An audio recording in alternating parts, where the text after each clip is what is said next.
Okay, so we are back. We are live on Best Coast Radio. My name is C. Dot Versey. The C stands for Contro. Sorry for that little mess up, but the letter is still C, whether I say C or key or whatever. Still Contro. We're back live on Best Coast Radio. Be sure to go to bestcoastent.ning, which is ning.com. Sign up for your free profile. You can get all the latest happenings on this radio show and just the entertainment business as a whole. Listen to some really cool, groovy hip hop music, mainly hip hop music. I'm sure there's some R&B in there as well. But just getting back to our whole domestic violence talk, what I would like to do for an episode, not necessarily this one, is kind of have a roundtable discussion with a couple with two couples. One couple where the female has abused the male, another couple where the male has abused the female, and just kind of get both sides, both sides of their situation and their opinion, and how they plan to fix it, and what went wrong, and etc. So if you are one of these couples, please feel free to hit me up on bestcoastradio@gmail.com. Also, if you're an artist who's listening to this and you want your music on the show, you're a business who wants an interview, hit me up at bestcoastradio@gmail.com. Yes, getting back to the subject at hand, a couple more stats here. Let's see. Of females killed with a firearm, almost 2/3 were killed by their intimate partners. The number of females shot and killed by their husband or intimate partner was more than 3 times higher than the total number murdered by male strangers using all weapons combined in a single victim, single offender incident. What that's saying is, that's pretty much going back to my original, not original, but the last stat that I had before we went to commercial break is that if you have a weapon in the house, you're pretty much going to use it. What's the point of having that in the house if you're not going to use it? I know the initial reason is always safety, but if it's there and you're someone who can't control your anger, then you should consider removing that from the household, possibly, and getting you some other form of safety, like some pepper spray, a big attack dog. Well, what's really cool is like the can that you push, and you hear the dog yelling. I want one of those. I don't know where I can get it, but if you know where I can get the dog in a can, call 1-800-405-6425, and let's figure that out. I want a dog in a can, and that'll be like my outro on the show. But if you're listening, like after this show, no, scratch that. If it's someone who's listening after this show, they never heard the first show, they won't know that it's a dog in a can. Only the people that are listening now. So yes, help me find where I can get the dog in a can, and I'll pass that out to everyone who has anger issues and a gun in the household. So we can kill 2 birds with 1 stone. I'll get my dog in a can, and we'll get these people's, we'll at the same time lower some of these domestic violence stats, possibly, maybe, considerably. Anyway, getting back to some of these, let's see. According to the U.S. Department of Justice, between 1998 and 2002, of the almost 3.5 million violent crimes committed against family members, 49% of these were crimes against spouses. That's still really high. You got to consider, like, that's kind of like saying just about every other household, like half of America, right? Well, no. I guess I'm only out of these 3.5 million, but that's still like half of these 3.5 million.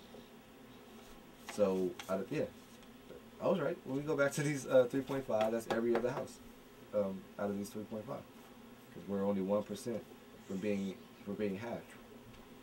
Half of anything bad, it might as well be 100% of anything bad, in my opinion. I don't know how you feel about it, but I would love to know how you feel about it, and you can tell me by calling in. Once again, my unofficial co-host is my son Randy.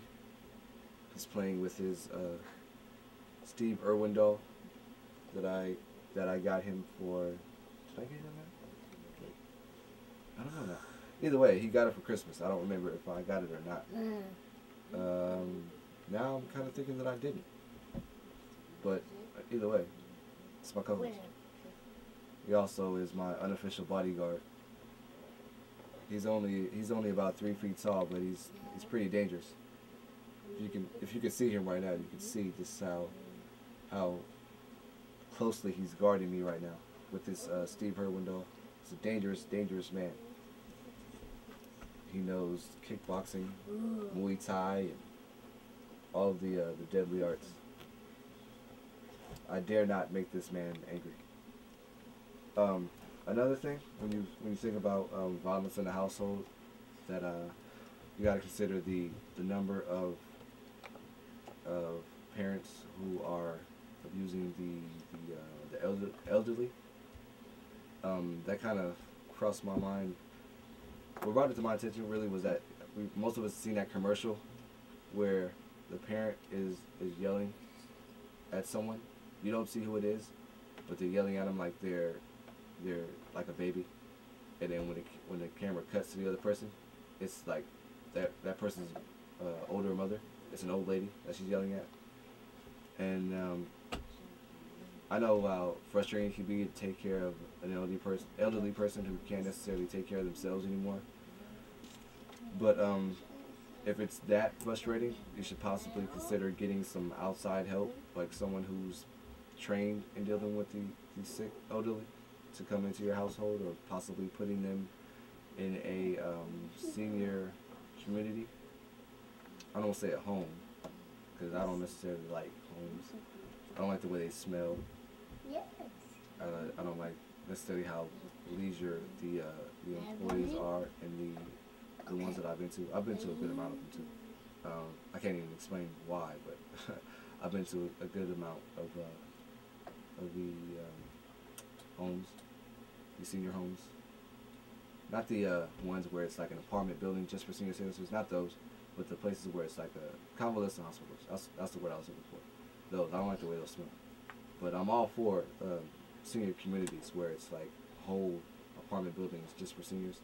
I think those are really good because they get to build with other people who have been through the years that they've been through and have the same kind of interests.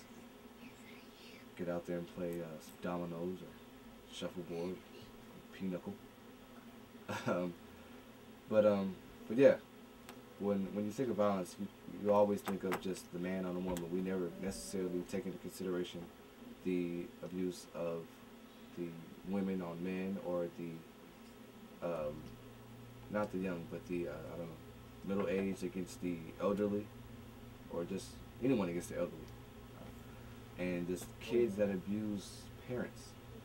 I was watching, we've all seen like how Maury does it, where he brings in the kids that are always wild and crazy, and the parents bring them on the show because they have no control over those kids. And it's always like the kid always like cussing their parents out, and sometimes they like hit the parent. But which I don't really understand how that goes down. I would never like dream of attacking my my mom as a kid. And even as an adult, I wouldn't do it. But as a toddler, I never dreamed of it. As a teenager, I never dreamed of it. So I don't understand how that happens. It has to start somewhere. Like, you don't just wake up one day and say, I'm going to attack my mom. So we got to kind of look at, that kind of goes back to what I was talking about on the last episode, which is how we're raising kids. But yeah, getting back to Maury, the kids that are attacking their parents.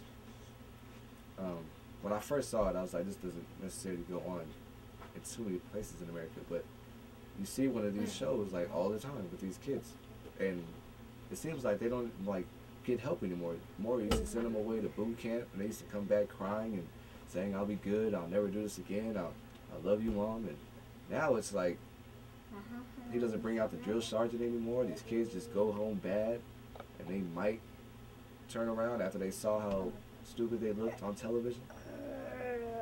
I don't know. We need more things to help people in these different situations. People who have anger issues. but not like anger management help. We need some other kind of help, because when you tell someone I'm going to put you in anger management, they don't usually respond positively. So we need to figure out how to make the package sound better for people who have problems. But once again, my name is C. Versi. C stands for Control. We'll be right back after these commercial breaks. We're live on Best Coast Radio. Let me know your thoughts. MySpace.com/Best Coast Radio. We'll be right back.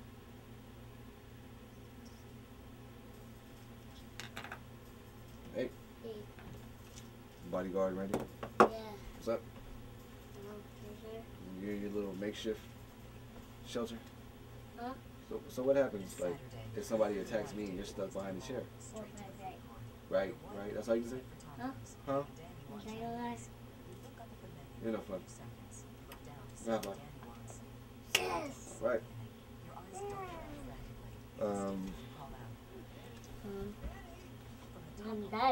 Yeah.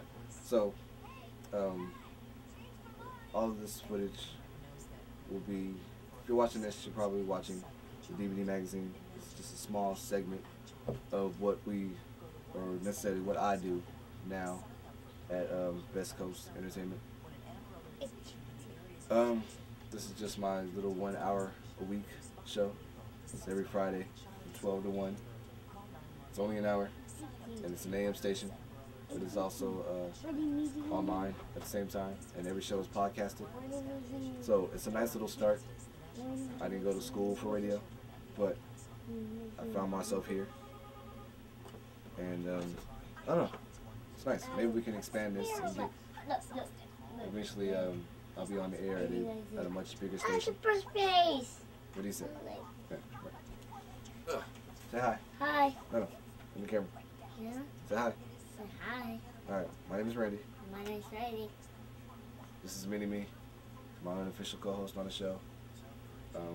I take him everywhere, so you'll probably see a lot more of him as we go and do segments of me at a show or me in the studio.